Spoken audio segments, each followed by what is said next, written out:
do something bad to us, we are going to do things to you that have never been done before. We the people tell the government what to do. It doesn't tell us. We the people are the driver. The government is the car. And we decide where it should go and by what route to do. We the people are free. And I hope we have once again reminded people that man is not free unless government is limited.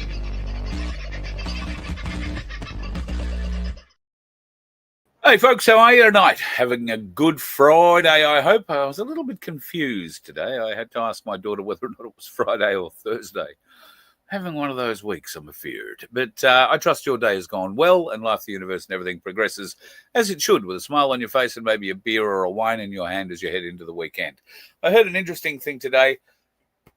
Pardon me, one of those little sayings that you hear in life, and sometimes they resonate, sometimes they don't. This one really did. The life you want is on the other side of what you are avoiding.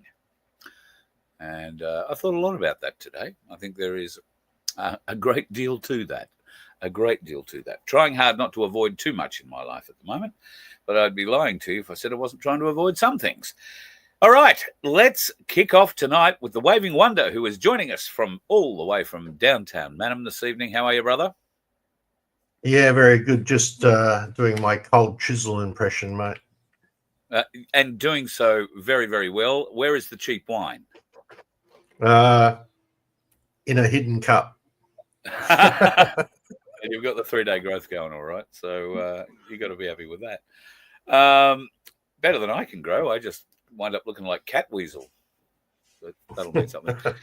Did you pick up on that image that I put up just before I played the opener? This one? That one? Yeah, I saw that. I sort of looked at it and went, yeah? That's what I thought. Well, do you understand why I put it up? I don't know. We're talking about definition of what is a woman. Have a look in the bottom left-hand corner, or the bottom sort of square corner of the... Oh, yeah, right. That looks like... Yeah, okay. No comment. I don't know where this is. It looks like it could be a inner-city Melbourne or Sydney chemist or supermarket maybe, but feminine hygiene products for men available on the shelves. I don't know if it's photoshopped or not, but I thought it was a bit funny. And a lot of people would have looked at that, gone just like you did. What? Anyway, yep. A lot of people in Upper Coomera on the Gold Coast are wondering what that is. They've gone past and gone, what?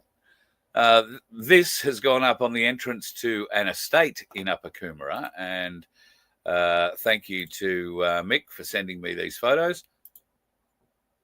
Neat little unit. It comes from a company called S-Tech, and it is the latest way to do traffic monitoring. And they do data acquisition work for governments, private organisations, anybody who might be involved in traffic, transport and infrastructure, I gather. But these cameras capture everything. Obviously, this is on a roundabout going into an estate on the Gold Coast. There will be cameras on every one of the exits from the estate, no doubt, and they'll be able to monitor very closely who goes in, who goes out. Number plates, faces in cars. It's also designed for pedestrian monitoring. So if there's a lot of people walking around, it'll identify all of those. And they've put a lot of marks around this pole, yellow marks with crosses through them, which I believe will be focus points that they've used to get the camera to be able to snap to a certain point and be on perfectly focused. I know that's how those cameras work because I've got one. In fact, I've got 3. So yeah, that's how they work. But are they nefarious? Well, nothing in and of themselves is nefarious, nor is the company, but they sell the data, and who buys the data and what they want that data for is probably the more significant question, given that we are on the verge of a digital ID and the world wanting us to comply with it. I don't think that anything is safe day and age when it comes to your data acquisition.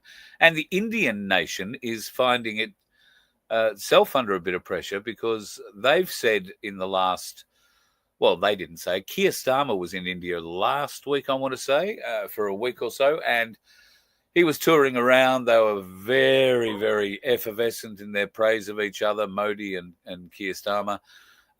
They took him to a number of production facilities in India, and of course they went through the Indian digital ID system, where at the end of being shown how it all works and how all-encompassing it is, blah, blah, blah, Keir Starmer came out in a speech and said it was the most forward, progressive and wonderful system for digital identification in the world, and the UK should be having something, very similar.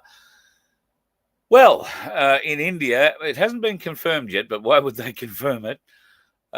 It's believed that the entire Indian digital database, Indian national database, has been hacked. It has been downloaded and is now available for sale on the dark web. The price I thought was a bit cheap because somebody mentioned 80,000, but I thought dollars until it turned out to be Bitcoin. 80,000 Bitcoin for 815 million people's details.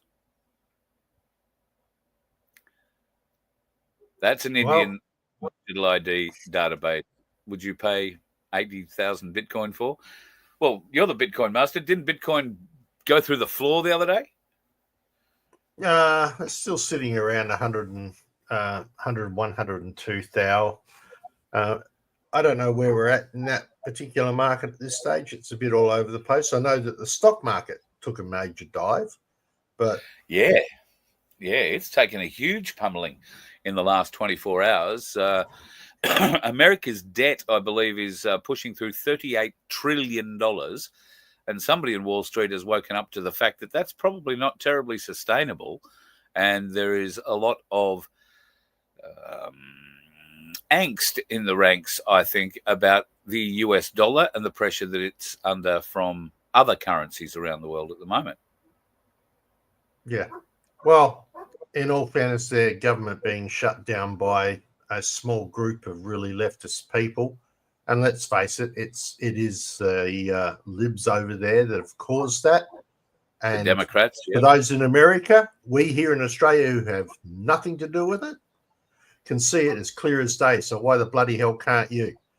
Anyway, I think a lot of the American people can see it. I think a lot of the American people can see it. It's just they're appalled by it.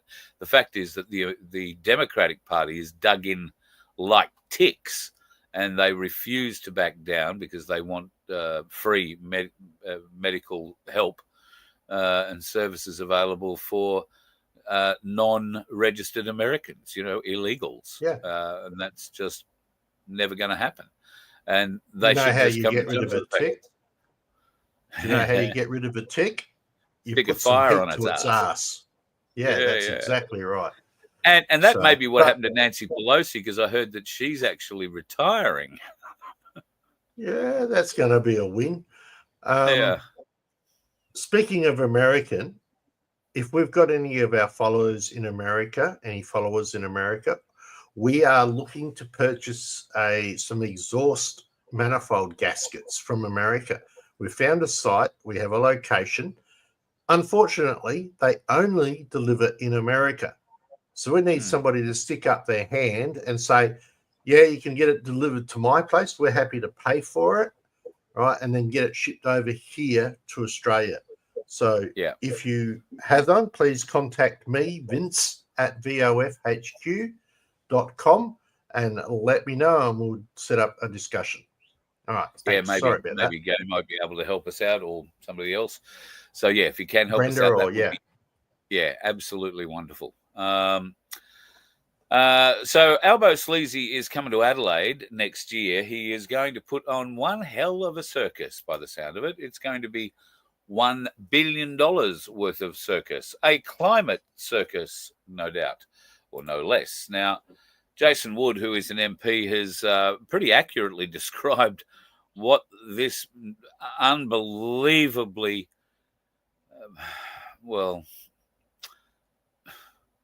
sad Labor government are going to do.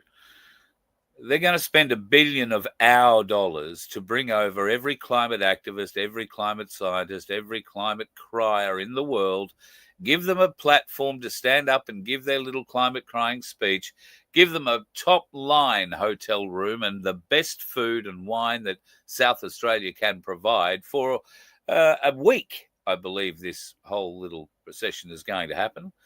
And 85,000 delegates. I don't know it'd be that many, Jason, but probably 8,500. And $1 billion of our dollars will be wasted hosting them here. South Australians a bit upset about that, do you think? Well, I was just thinking, if he's coming over here to spend $1 billion, I might go to another state. So, no, sorry, shouldn't say that. But well, my question would be, if he's spending the $1 billion, where is it going? What companies are charging?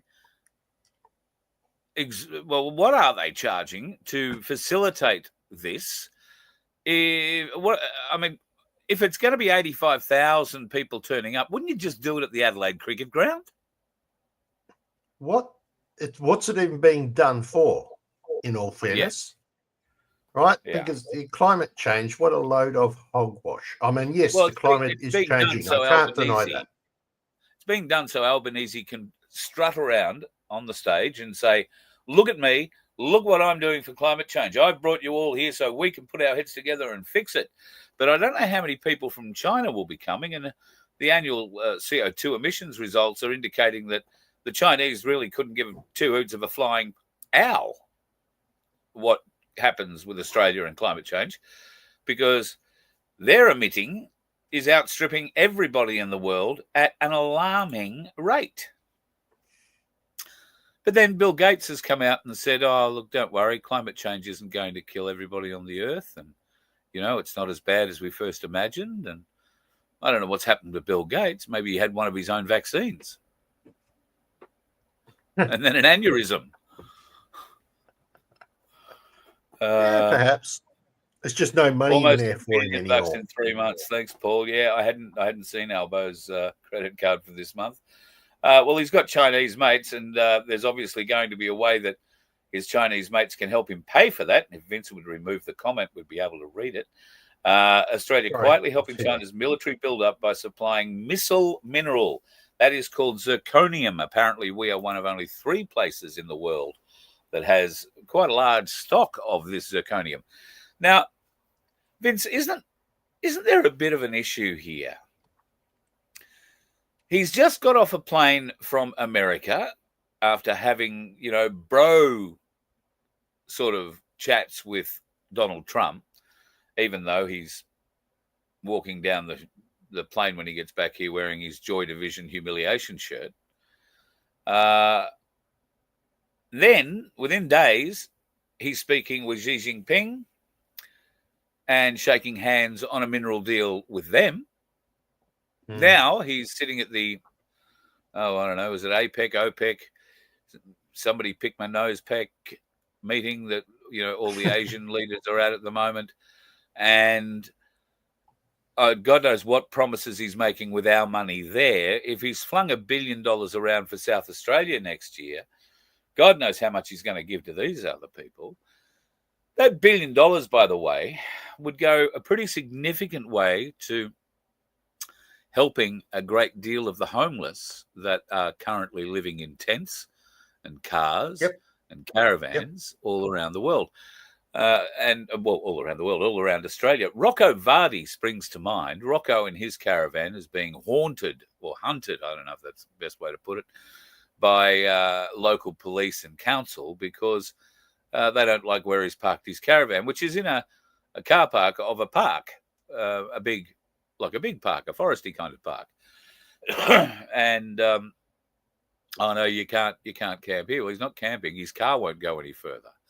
So he's sort of stuck. Oh, well, you're going to have to move. The copper, I'll admit, was pretty friendly and pretty understanding. He just had to be there to say, the council said you can't stay here and we have to move you on. And And Rocco stood his ground. But Rocco is one of thousands, tens of thousands of people who are sleeping hard every night of the week.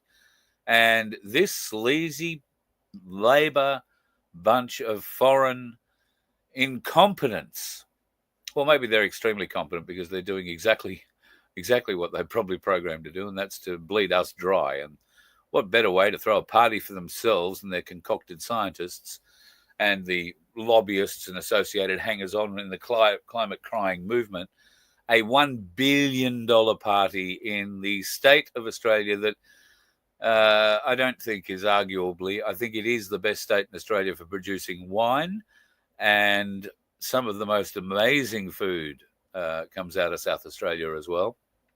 So they're really putting the shine on. And I'd like to know what South Australian ministers and senators in the Labor Department and the Labor Party, who they are and what influence they've held over Albo Sleazy to get this $1 billion boon in their state. Somebody is getting paid off here. Just as a reminder, we're about to have a South Australian election. Right. So all of a sudden now we've got a massive talking point of a $1 billion Labor bringing in da-da-da-da-da-da. And that's any Malinaska election. Labor, Yeah. Right, a Toxic Q and Vince. Thanks, Toxic Q. I'll have that. Well, that does give you a lot of money to fling around in your election campaign to bribe unions. Mate, that's illegal here. You can't do that. You're not allowed to put up false lecture. It's benefit unions. It's very subtle way of doing it, let's just say. Because there's I didn't know about the South Australian election. That's it's coming up. I'm absolutely hoping that a lot of the people will get behind One Nation, because they're the next biggest party that's going to make any sort of damn difference in this country. So I'm hoping that people will get behind them. Oh, go. Well, 200 members of the South Australian Liberal Party have walked out the door in protest at Susan Lay's weak leadership and failure of the federal branch of the party to abandon net zero emissions targets. So you're quite right. Where are they going to go? Well, they're not going to go over to the Labor Party. That's for friggin' sure. The National Party, I don't even know if one exists in South Australia. So It is an ideal opportunity for One Nation to sweep in. And if there are independents who feel that they can play a role here, I would urge them to start talking to One Nation now.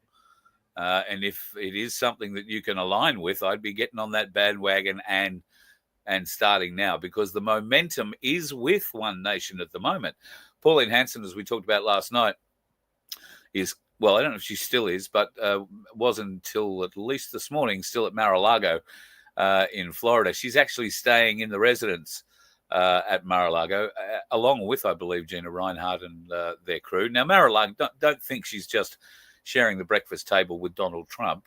It doesn't quite work like that. Mar-a-Lago is a very, very large expanse, but only very select people get to stay there. So she's done pretty well. And I was very impressed to hear, although I wouldn't have begrudged her in a heartbeat if she had played this differently, but I'm led to believe that she paid for her own airfares and whatever to get to Florida and to get to Mar-a-Lago, and has not put that on the Australian people at all, as probably she is, able to do as a parliamentarian. So, she did well. Andrew, her speech at CPAC is available. I saw it on Facebook today, so I can't give you a link at the moment, but if you go to YouTube, I'm sure it will be posted up there too. And if it's not there, it'll be on Rumble. It was a very good speech, and she slapped Albo beautifully. What I didn't see was like a full room. So I don't understand how CPAC works. Maybe it works a bit like the Australian Parliament, and only, the seats are only filled when certain people are talking. But I have no doubt that her message would have filtered through to, all and sundry there. She's come out of that CPAC exercise as a bit of a star from down under in the Republicans' eyes, certainly Donald Trump supporters' eyes. But we are 2.5 years out from a federal election, and that's a long time to maintain the momentum, although their approval rating went up another 2% in a day and a half. They're like 17.5% or something now. Yeah. Oh, in all fairness, that's 2 years. And actually, I think that's a benefit to us if we can get enough information out. Now, not everybody wants to support one nation, so that's fine. I can understand that. But all this division we've had in all the smaller independent groups, and I'm speaking as an independent candidate, right? I did that. We cannot get enough support of the people to make a move. Our best option, I think, is to combine and get behind some party that has at least a chance to go in there and smack them in the head and start making some changes. So that's all I'm saying, right? You don't actually have to be a follower, but the smaller parties are diluting the vote, and we need to stop diluting the vote and get something that's Nigel Farage's side onto our government if we're going to try and attack from within. Okay. I was speaking with Darren Bergworth today, and he was saying something pretty similar. I mean, Darren and I are of similar opinion. We don't necessarily believe there's ever a political solution to this because the system is broken. However, there aren't enough people willing to accept that it is a broken system, or for the reasons why we feel it's broken. And therefore, you can only go currently with the majority, and you've got to go with the system they're currently working within. So you're right. We've got to wake more people up to that system, and we need to get back to the days where we had an Australian Democrat Party led by Don Chipp, who was there proudly with a slogan of keeping the bastards honest. It's honest. And this is what Pauline Hanson, right now, if there was an election tomorrow, One Nation would be in a position to be the balance of power in the Senate. So nothing would get rammed through. However, if like we go yesterday. back... Well, yeah. But if we look back, there are a number of things, a number of bills that were put forward where One Nation, and I'm struggling now to actually name one, so forgive me, I might be talking out my ass, but I don't think I am. One Nation spoke one way and voted another. When it came down to the vote, they voted for something that we, the people, were against. So even with the balance of power, what guarantee do we have that those in that balance of power position are going to do the right thing by the people? Because if you follow the arguments of myself, Darren, and many others, the system is broken, and they're never going to help the people. Let me give you a counter argument. If they're not in the balance of power, how much option is there that they might interject? Zero. If they are in a balance of power, then there is a chance, be it 50-50, 25-75, whatever, there is a chance that they will intervene. But, I'd much rather have a 25% chance of something happening than a 0% chance. That's just logic, for crying out loud. So that argument falls flat on its hands just purely because of that. I don't know that it falls completely flat on its hands. I think you're being 0 versus 25%. I think that's a pretty right. Yeah, we have no guarantee. I accept that. I accept that. Yeah, I accept that. I'm thinking more about, and this is where the politics of that split come in, and how we have seen in the past where we thought politicians of a certain type were hard and fast in their stance and in their particular feelings toward whatever bill was going through, and they were going to vote this way. And yet they are part of a party that the whip says, well, we don't really care what you think, you will vote this way. and you're just an under thing that sits up the back anyway. So keep your mouth shut, hold your hand up when we say so, and if you don't do that, you will be disendorsed. You won't be in the pre-selection at all, let alone pre-selected. And they've done that, both sides, time and time again to people. Yep, and I hate that option. I believe that a person should be able to cross the floor whenever they believe they should cross the floor for their constituents. Right? That is the way I believe it should work, but it's not. And I know that we've seen that evidence. Let's just say, and you've just perfectly highlighted why parties are outlawed in our constitution. They're not following our constitution, mate. That hasn't happened for a while. I mean, whistleblower has got the evidence in it all over the place, and the more people that wake up to that, the better. Speaking of the corruption whistleblower, I was speaking with Peter today. Hello, Peter and Donna. Lovely, lovely, wonderful people. Looking forward to doing a lot more with them. We spoke about FBN, and I've done a lot of speaking with people about the Freedom Broadcast Network in the last couple of days, folks. And Vince and I aren't in a position to tell you too much more about it yet, but suffice to say there is going to be some interesting new content that will be popping up on FBN, and we're looking for somebody who can develop a nice little website for us, somebody who might like to be a bit of a hand in that regard. We would be interested, so reach out to Vince particularly for that, vince@vofhq.com. But I will tell you that one of the things... manager.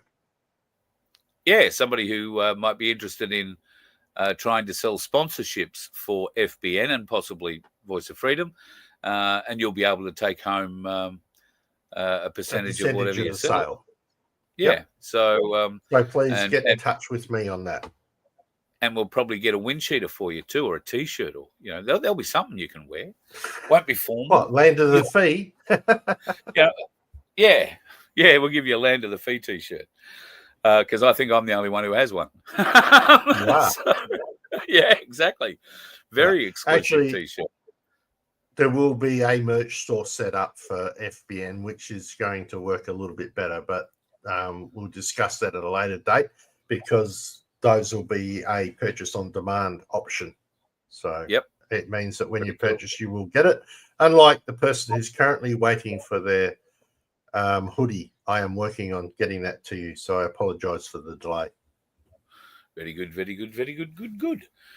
I made a big statement tonight in the little blurb on the head of the show that there is a first. Something that I said would never happen on this show is going to happen on this show. I figure I've been going for 28 minutes, so I better get into that before I actually forget that I was going to play this. Now, I can tell you, ladies and gentlemen, that I haven't taken too many stronger stances against people in this business than I have against this bloke. And I've said on this channel more than one occasion, I will never have him on this program to say anything and help him in any way. Well, today he said something that I totally 100% agree with. So, for the first time, wash your mouth out, and probably the last time, Dave Onegs on the Voice of Freedom. In its tracks. You know what stops the nation? Melbourne Cup. Right? Everyone on the piss watching horses run around in a circle. This country's telling you, this country will be conquered. That's the sad reality. And so, yeah, folks, Australia is, unfortunately, in my view, destined to be conquered. Too weak, too dumb, too ambivalent, too comfortable. And by the time people realise just how good it was, it will all be gone. All be gone. And you'll have these woke, degenerate Marxists running everything. Your kid will have some fucking kitty litter in the corner because it thinks it's a fucking cat and it talks meow, meow, meow. And everyone will pat it on the back and say, oh, don't offend the kid because the kid's been programmed by the fucking education department that it's probably a cat. You know what I'm saying? Like, there's no moral compass. There's no backbone. There's just weak people distracted with garbage from the television. It's so sad because this was the best country in the world. And it was worth fighting for, but there's no fight in this country. Changed my mind, folks. You know what I mean? 90% of the population rolled up their sleeves and took 3 shots of an mRNA experiment. Like, it's a piss weak country, you know?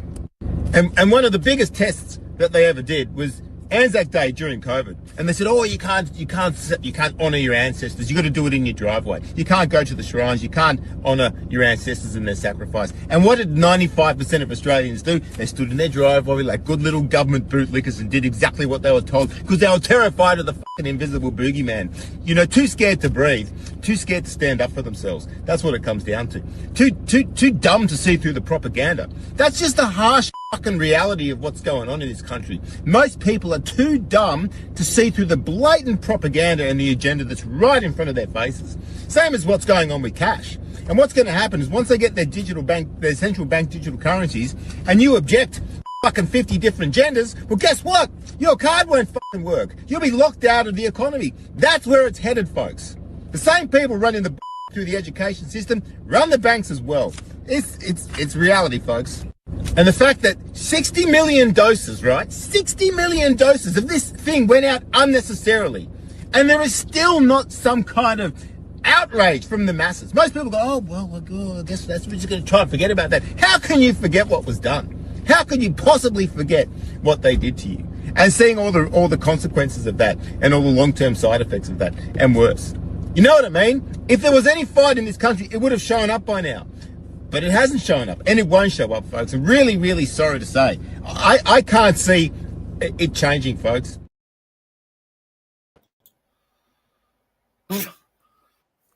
Well, No, guess what? I'm pretty sure that's Dave Onegg. So I should just qualify. I haven't seen too many pictures of him, but to me, that's Dave Onegg. So, but I love every word he said. I agree 100%. Sorry, I cut you off. Yeah, no, I was just saying, well, everything that he said there is actually correct. We were literally discussing that last night at the My Place meeting I was at, which is why I wasn't in the show moderating. But the younger generation here no longer looks at Australia as a country to be proud of. They've lost patriotism. Yeah. Right? And, you know, anybody who says that, you know, you've got to put it up, because this is just, I think, total bullshit and total wrong. Our Australian soldiers fought for our freedom and for the freedom to ability in the world. We should recognise our Australian Anzacs and screw anybody who says different. As far as I'm concerned, they're not Australian. Oh, that would be one of them. Maureen Fakuri. Have I got that right? I don't know, but it sounds good. Maureen Fakuri? Fakuri? I don't know. Maureen Fakuri? Is that how you say it? Fakuri, Maureen? Maureen. Listen to this, folks. Why are Anzac lives so special? Are their sacrifices somehow worth more than Muslim soldiers dropping dead in Palestine every single day? Of course they are, you stupid bitch. You can have a service for them in friggin' Palestine. Of course not. It's time to smash the rotten colonialist chains of Anzac Day to pieces and replace it with a global Fallen Soldiers Day. Oh, you piece of filth. That finally honours my people too. Justice can't wait. We need to scream out the cries of the fallen who are begging for our attention today. It's time to torch the whitewashed colonial legacy of the Anzacs and build a remembrance to commemorate all lost lives. I'll go for that, like Jody Kearns, who died at the hands of the Bali bombers in fucking Bali years ago, along with 288 other people who either died or were injured for the rest of their lives. I have another question. Do that for every friggin' suicide bomber who's walked into a shop and blown themselves up and killed God knows how many people with nails and nuts and God knows whatever else they pack into that sort of explosive. This bitch needs to be removed from our parliament. I don't know. Yep. She's a Western, I think she's a Sydney greenie, and clearly has no understanding. This woman should be shamed in the street if you ever have the misfortune of crossing her path. You should shame her. What a piece of filth to even begin to suggest that we should have a day in Australia for the Muslim soldiers. Fuck off and have your own day. Anzac Right. Day is something clearly beyond Maureen Fuckury and her comprehension level. Fayuri. Fuck. Yeah, I can't say the name.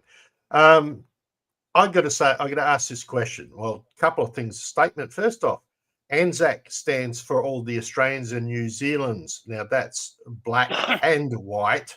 So there's the first problem with her comment. Secondly, just how many of those Australian soldiers that died that were Anzacs were Muslim? Quite a number. Interesting question.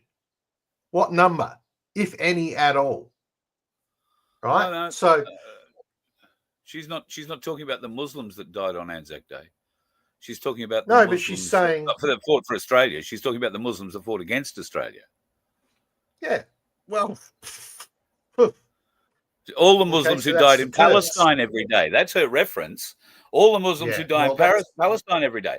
Well, the people in Palestine can have a memorial service on whatever day of the week they like, because God knows in the history of Palestine, you've lost thousands of people at some stage on every day of the friggin' year.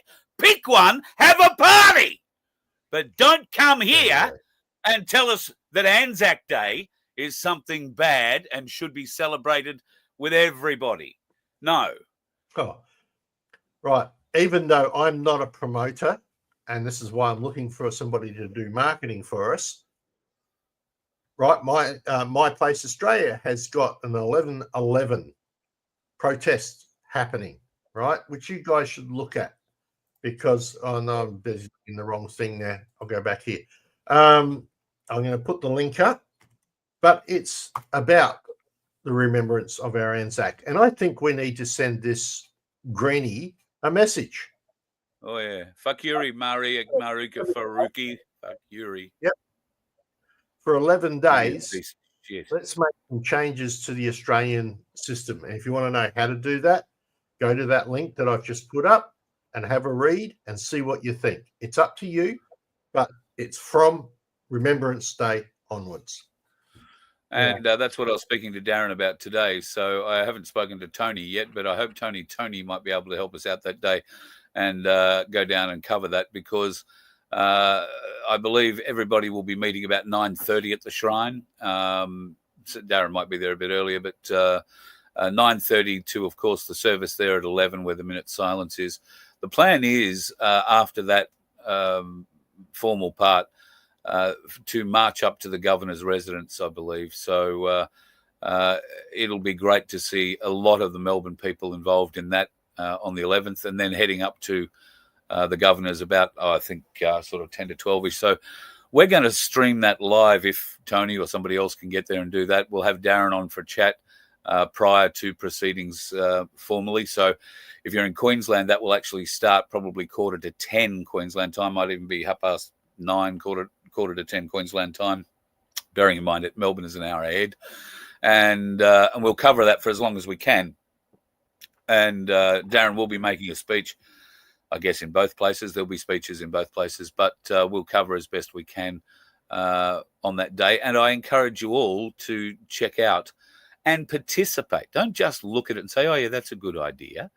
Look at it and think, well, what can I do for the next 11 days? 11 days out of a year, let's face it, out of your life right now, would be the most time you've ever dedicated to anything other than something specifically for you. And the remembrance of our fallen in World War I, and generally, is something we should be thinking of every day. And I'm sure those people with family that have served, and probably those who've died more recently, feel that acutely on a regular basis. But we get reminded on days like Remembrance Day, days like Anzac Day, days like Long Tan Day, the Battle of Long Tan, and others. And then it gets put on a shelf for another year. So I think this My Place initiative is a great one. 11 days of remembrance from the 11th of the 11th. And it doesn't mean you've got to go out and hold a vigil every day. There's a variety of things that can be done, even if it's just coming together in a coffee shop to have a meeting with a bunch of like-minded people who maybe vets come together, or you come around and tell a few stories, or just come together. That's really what it's all about. Come together and discuss what's going on at the moment. That's right. It's about taking out money out of the banks, doing your shopping at local supermarkets, not the big chains. It's about not using your Netflix, not using your apps, or getting off them if you such want to. It's all about trying to do that, and also against digital ID, something we don't need. As it turns out, digital ID is something Avis are pushing very hard for. In fact, you can't hire a car at Avis unless you have digital ID, although you can. They have now been made aware of Section 74, and they are making the facility available, which can't be too hard because they were doing it up until a week or two ago. Show us your credit card, show us your license. That was your ID. That was all the requirements you sort of needed. Maybe there's a bit more. It's been a while since I've had a need to hire a car or been able to. But by and large, digital ID rolling out in various different places. And I'm very interested to hear where you're experiencing it, where it's cropping up in your daily lives. Are you being asked for digital ID, particularly through MyGov? That seems to be where the big hitch is at the moment. Avis weren't accepting any kind of digital ID unless it came through MyGov. So if you're finding that, please let us know.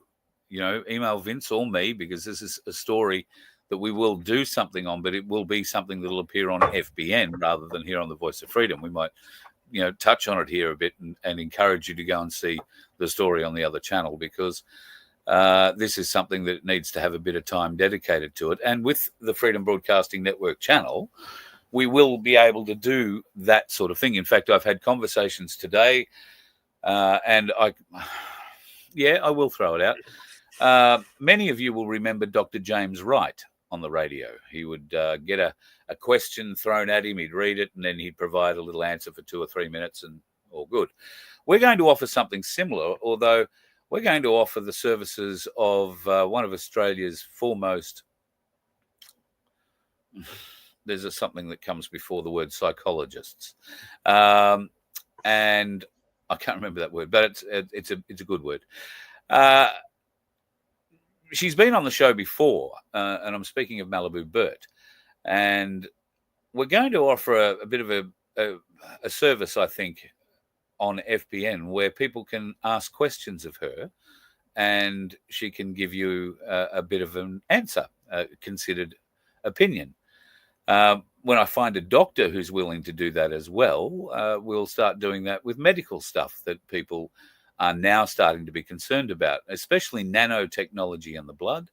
And I watched an amazing video the other day of nanotechnology building transceivers inside blood work. And when they found something that was too high for them to get onto, they threw a portion of themselves up there and it grew into whatever was required. They had vision of these things completing circuits and turning lights on. Absolutely staggering. So nanotechnology in the blood, and you might have a few questions about that. I can give you a solution to it. You're probably not going to like it, but I can give you a solution to it. Nicotine.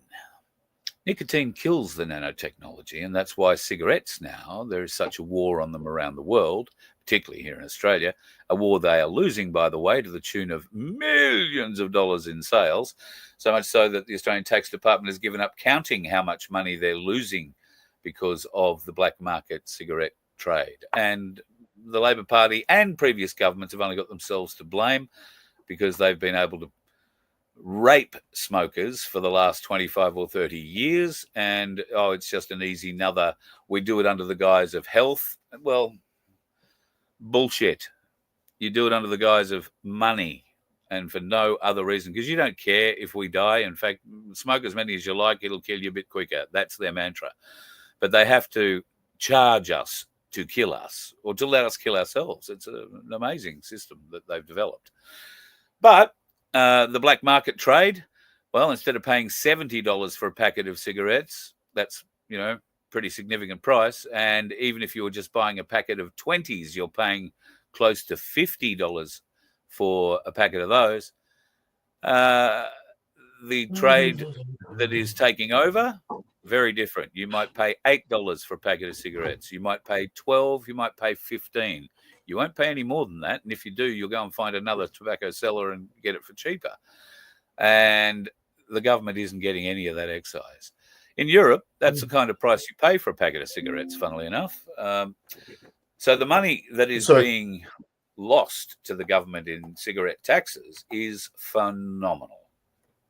And whose fault is that? They have basically set it up so that the ordinary law-abiding Aussie average person is now looking to do something by their means illegal because they can't afford to do it any other way. Right? You set your own black market up, guys. You're a bloody idiots. I wish we could do that in the telecommunications game. I really do. Telstra are changing their terms of service, and it's a rather interesting little change they're going to do. Apparently, they want to let you know that they're making changes to some of their customer terms. Below is a summary of these changes and the dates in which they will take effect. What are the changes? The following changes are designed to help safeguard our customers and our staff. The following changes will take effect from the 11th of December, 2025. Unacceptable customer behaviour. We may cancel, suspend or restrict a service if we reasonably believe you or your authorised representative have communicated or behaved in an inappropriate, aggressive or unacceptable manner towards our staff, partners, contractors or their staff and premises. B, behaved in a manner that places excessive or unreasonable demand on our employees, partners or contractors. Oh, like get it right the first time? Don't make me repeat everything 50 times to 25 different people. That kind of thing. Oh, anyway. We will take into consideration the customer circumstances before taking any action in these scenarios. It doesn't end there. The network coverage and management agreement. Well, your coverage and performance may vary between plans, particularly the 5G plans where they're not going to be offering much to anybody unless you do the right thing. They will suspend your 5G plan if you do the wrong thing, or they will somehow throttle it so you don't get the full benefits. Not all network upgrades will apply to every plan. So these new network upgrades are only going to be for the people they approve. All right? You're not going to have automatic right to access to the fastest data service that Telstra can provide. Don't think this is a bad thing just yet, by the way. They're going to use traffic management to help maintain a more consistent experience across their millions of users. Well, I think a vast majority of their millions of users would say that they're getting a pretty consistent experience at the moment, and it's shit. But we'll see. Some plans may include data prioritization. If your plan doesn't, your data speeds may be slower than prioritized traffic during congestion periods. That means the people they like are going to get faster speeds when the network is busy than people they don't like.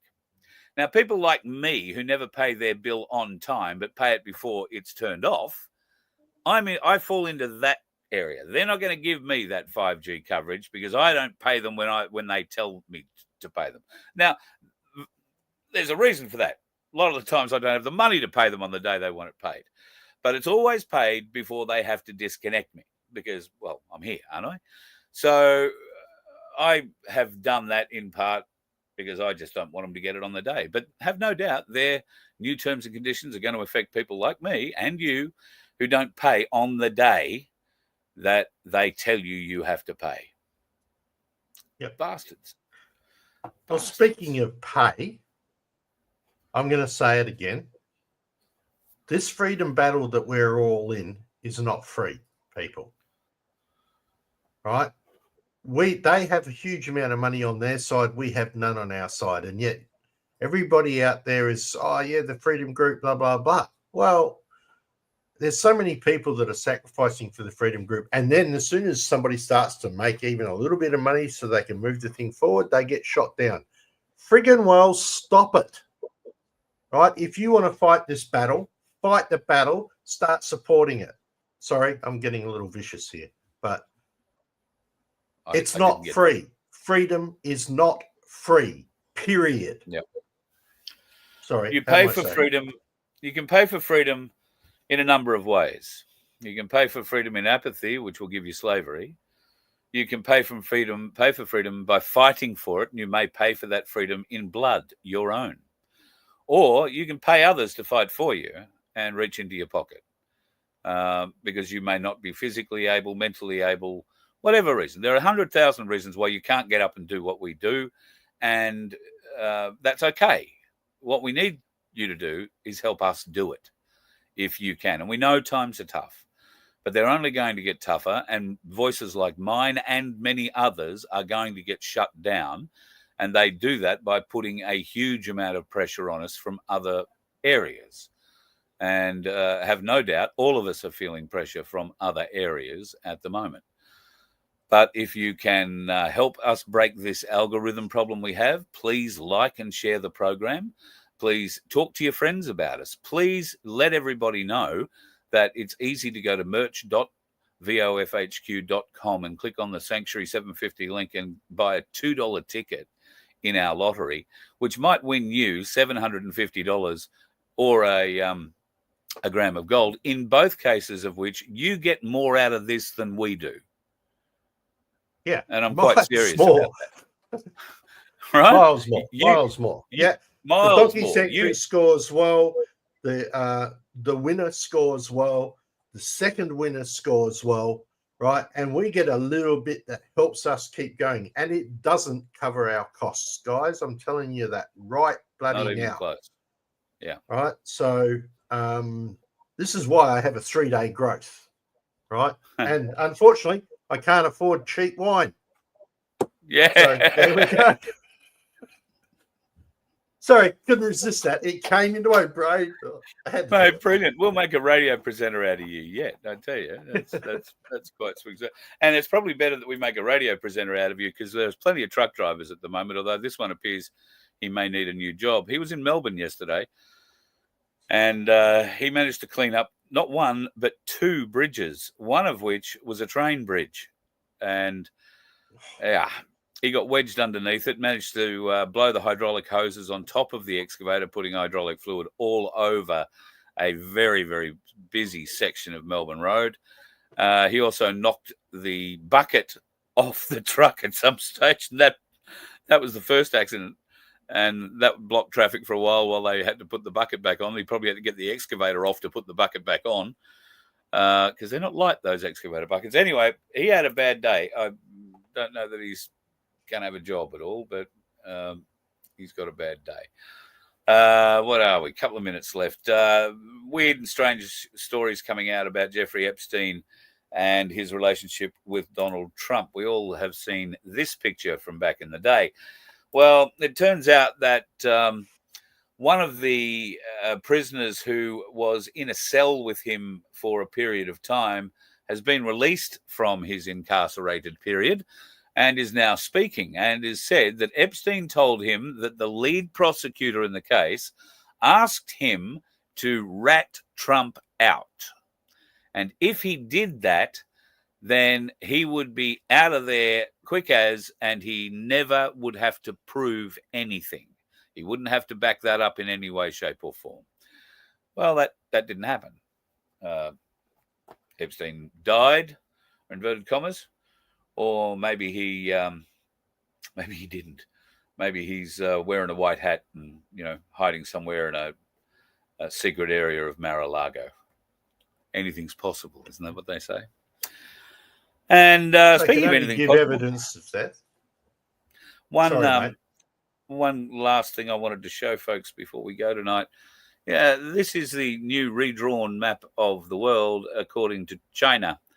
You can see the Republic of Australia down there. That's Tasmania. And apparently, if there's too many of us left to go to Tasmania, they'll give us a portion of New Zealand, I suspect, somewhere in the southern part. So this is a map drawn based on the level of current Chinese interest and predicted Chinese interest into the future. Why is Australia all red? It is because of the economic investment the Chinese have in the country. They already have a foothold in the Darwin port, and they are showing no signs, and neither is the government, of making them take their foot out of that port. The Americans will make that happen. one way or the other. They're putting a lot of pressure on the Albanese government for it, I know, and they're bringing more American troops to Australian shores on rotational basis. So they'll come out here and do 6-month rotations. And my understanding is they'll be coming to Toowoomba and be based out of there, some 10,000 of them. So that'll put total somewhere around 20,000 rotating US forces on the ground here in Australia, Marine forces, Marine Expeditionary Forces on the ground here in Australia at any one time. One in far north Queensland and one in far north Australia, in Northern Territory. And that's already existing. And then this new one that's apparently going to be coming to Toowoomba. And I wonder if they're going to put Wellcamp to good use to try and accommodate them. I don't think it's big enough for 10,000 Marines, but that they might work up to that. And the Marines are very capable of building their own accommodation in, well, anywhere, let's be honest. So we'll have to wait and see what happens there, Vincenzo. Yeah, mate, I tell you, there's a lot happening and we are not awake enough to do anything about it. We need to wake up the crowd. So, guys, get the word out. Please, somebody, I need 19 more people to hit 500 on the FBN thing. That way we might get paid a cent or two for some advertising if they ever do any. 19 more subscribers is all we require. There's going to be a show coming up soon that I'm going to be talking about smart meters, how they work, etc. A lot of people are misled by what they actually hear, as Carl mentioned the other night, right? They can't necessarily directly control your air conditioner, but they can reduce the amount of power that comes into your house. But that's about the best a smart meter can do unless you deliberately sign in or opt in to allowing your smart devices to do stuff. So I'll be talking all about that. So that's an up-and-coming thing. Aussie farmers are being disarmed because they're the only ones who've got weapons left. And it's particularly bad. It's particularly bad in Western Australia. There's a great guy that I follow there, Jack in the Outback, who has a very large property in Western Australia. He's former military. He knows weapons. You watch him stalk camels, feral camels on his property, and he shoots hundreds of them a year. And some of them go to meat, are used for meat, but he explains how difficult it is to do that. It takes a semi-trailer to come out and butcher them on site. They can only butcher 6. There's only enough room once you've got the cold room, the butcher room, and the clean down room, and all the other bits of rooms that have got to be, safe for human sort of food preparation. There's only room to store 6 camels, and it's a long way out there and a long way back to take 6 camels to market, even though they might be having a bit of meat in them. It's what you get for the meat. So until the market develops and becomes a bit more profitable, it really isn't a viable way to contain our feral camel problem. However, a bullet from a high power rifle is a very effective way of controlling the problem. And as much as I don't particularly like the idea that they've got to be shot, they do create a huge amount of damage. They tear down fences, tear up water, and it makes it hard for the farmers out there who are actually got livestock on there doing stuff. I'm a bit hard. It's a bit hard too because there are a lot of feral donkeys out there too, and God knows I love the donkeys. So the donkeys suffer the same fate in many cases as the camels, but it's these farmers who have to do it. They're not like farmers anywhere, not allowed to carry a pistol, so they have to walk around and shoot, if you like, a final shot into a camel with their rifle, which is more expensive, more dangerous because it's a high-power rifle at close range. But they're not allowed to take a pistol like a 22 or a 9mm pistol. It doesn't have to be, not looking at a Desert Eagle or anything like that, just to give them a temple shot and put them out of their misery if they still happen to be alive. Thankfully, Jack of the Outback is one cracking shot, can I tell you? And there are very few of these animals that move again once they've hit the ground. But you've got to check them. But that's just one of the stupid gun laws, not just in Western Australia, that's all over Australia. And farmers everywhere are under a huge amount of pressure. And this is another way to make sure that they are under pressure and they are disarmed, because they are one of the few remaining groups that have legitimate reasons to have firearms, and they have them. So let's take them off you, because one day soon we're going to do something, says the government, you're not going to like, and we don't want people with guns pointing them back at us. That's what Well, it's all that could about. also be crack shots. Who also happen to be crack shots. Yeah, can hit a bounding kangaroo traveling 60 kilometers an hour at 150 meters. I know people who can do that. Done that. Yeah, there you go. All right, big fella, thank you very much for all the things that you've done and helped out with this week, although you've been asleep for the last 3 days, but I'm glad you're awake again now. Yeah, well, sort of. And we'll have some interesting news for folks with FBN coming up soon. If you've got a question that you would like to ask our psychologist, then have a think about it. What we'll do is get you to record that and email it into us. And we do have a Contrib site, but we might set up a web page somewhere to facilitate that. I'll see if I can set one up on FBN, but yeah. All right. Well, yeah, I'll just quickly for those guys at Donna. Yeah, I'll chase up that thing about the height button, Stu. Yes, I'm not about to do 19 fake email addresses to get us over 500. So it's because it's all about proper viewing and about being honest. And I'm sorry, I'm an honest person, and that's why I won't do it. But yeah. Oh, good on you, mate. I love to hear that. That's really good. Now piss off. Now there's this bridge in England that's. Hang on, we missed the wave. Give us the wave.